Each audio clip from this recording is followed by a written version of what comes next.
Olá, meu nome é Dora Chela do Correia. Este vídeo faz parte do projeto Delimitações Espaciais em História Ambiental. Dentro dele eu vou discutir paisagem. Primeiro o termo paisagem e depois a pesquisa de paisagem pelo historiador. Nós utilizamos corriqueiramente a palavra paisagem, significando um cenário natural que nós visualizamos à frente, uma vista.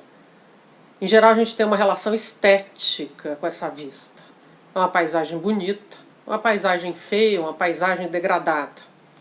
Não raro a gente confunde o conceito com o que ele denota, como se a paisagem tivesse nascido junto com as árvores, com os rios, com a própria terra.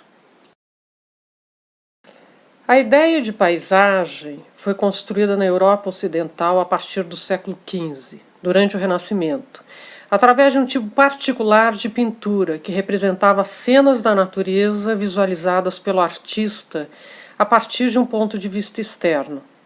Foi fundamental nesse processo de reprodução artística da natureza a dessacralização dos elementos naturais, bem como a invenção da perspectiva para esse tipo de arte. O conceito foi gerado, portanto, no contexto de laicização da cultura e do desenvolvimento das técnicas artísticas, mas também quando houve a possibilidade objetiva de algumas camadas sociais adotarem uma postura contemplativa e sensível em relação ao mundo externo, natural e humanizado. Momento marcado, conforme Raymond Williams, pela separação entre trabalho e consumo. A pintura renascentista começou a dar forma à nossa percepção da natureza. É nesse momento que se estabeleceu a janela, como a boca dessa caverna que você está vendo, que enquadrou o visualizado e fixou a perspectiva, a posição do observador, a horizontalidade, a dimensão, a escala e a direção. Assim sendo, a forma também foi criada. A pintura foi conformando a nossa consciência e a assimilação dos elementos naturais, que organizamos um cenário.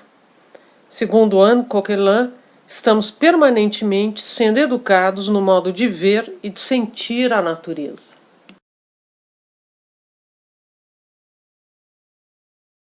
A ideia de paisagem não é universal. Muitas culturas não têm um vocábulo com o mesmo sentido, assim como os europeus também não tinham. Daí que o geógrafo Dennis Cosgrove afirmar que paisagem é uma forma singular de ver e se relacionar com a natureza. Os historiadores sempre descreveram paisagens como pano de fundo de suas narrativas. Contudo, a partir do último quarto do século XX, a história ambiental e a história cultural fizeram da paisagem não só um tema central, como também a transformaram na protagonista de seu enredo.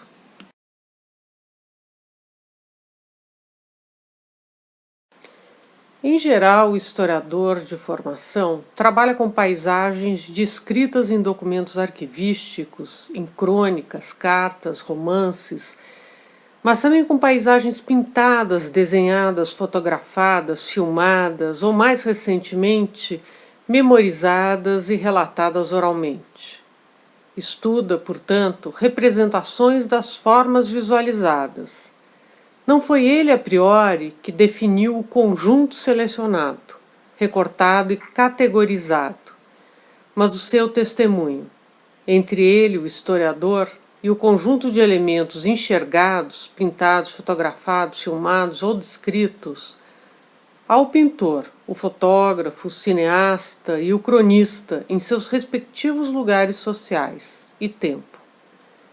Mesmo que seu objetivo seja chegar próximo ao real, concreto, apontar os elementos naturais existentes e sua disposição na Terra, o pesquisador terá que analisar esse produtor e executor da imagem e o que ela fala sobre ele, seu contexto de produção e seu tempo.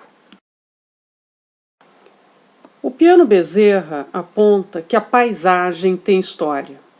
Há nela vestígios e usos de apropriações pretéritas que podem ser recuperados. Cita como exemplo a calçada do Lorena, o primeiro caminho pavimentado que ligava São Paulo a Santos, concluído no final do século XVIII. Alguns fragmentos dele ainda marcam a Serra do Mar.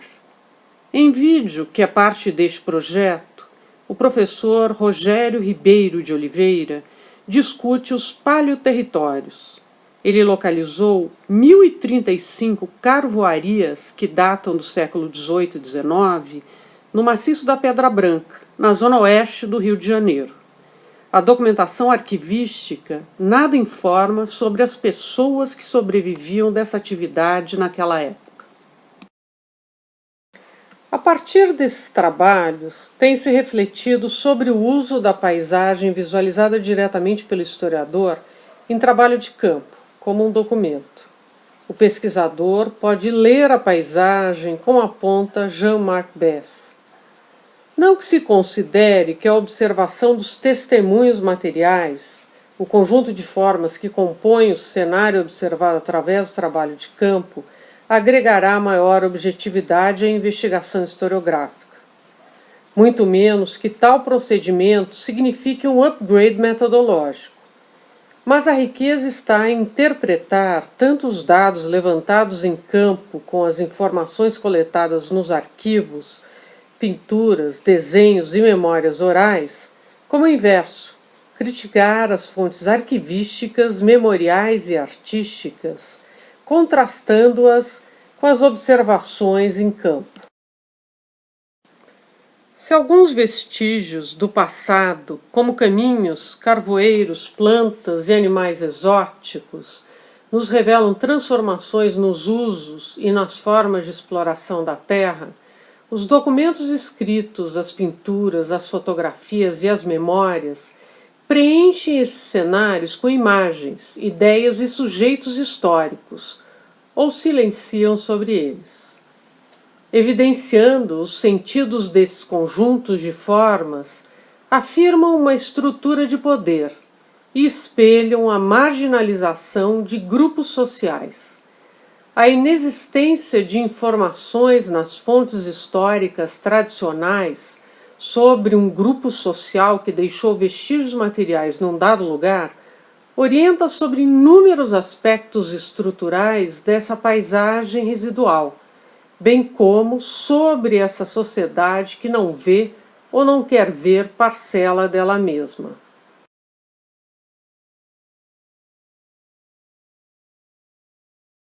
A pesquisa da paisagem através do trabalho de campo é essencialmente diferente da análise da paisagem representada verbal artisticamente. Os procedimentos teóricos e metodológicos que embasam essas investigações, a começar pela reflexão sobre os testemunhos, uma representação ou um conjunto de elementos naturais visualizados em campo, são distintos, mas um estudo não prescinde do outro. Eles não apenas se completam, mas expõem perspectivas várias de uma mesma realidade.